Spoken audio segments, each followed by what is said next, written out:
আছেন সবাই? আশা করি ভালো আছেন। তো আমি আজকে একটা ফুল আঁকার চেষ্টা করতেছি কাপড়ের উপর।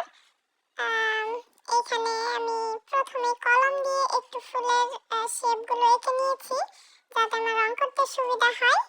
এবং আমি এখানে ১ম এই প্রত্যেকটা ফুলে পার্পল কালার দিয়ে নিয়েছি, তারপর নীল কালার এবং সাদা কালার দিয়ে শেডিং করে নিচ্ছি। দেখতেই পাচ্ছেন আপনারা, এইভাবে শেডিং করে নিলাম এবং কলিগুলোও ঠিক একইভাবে আমি শেডিং করে নিব।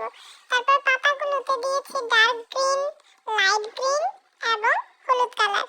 তো এইভাবেই এগুলো দিয়ে আলো ছায়া বোঝাতে হয়, যাতে বোঝা যায় এক সাইডে আলো পড়েছে আরেক সাইডে অন্ধকার।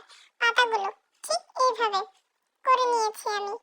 এবং সব শেষে পাতাগুলোতে শিরা উপশিরা, ফুলে কিছু শিরা উপশিরা দিয়েছি। ভালো লাগলে অবশ্যই লাইক, শেয়ার, কমেন্ট করে যাবেন।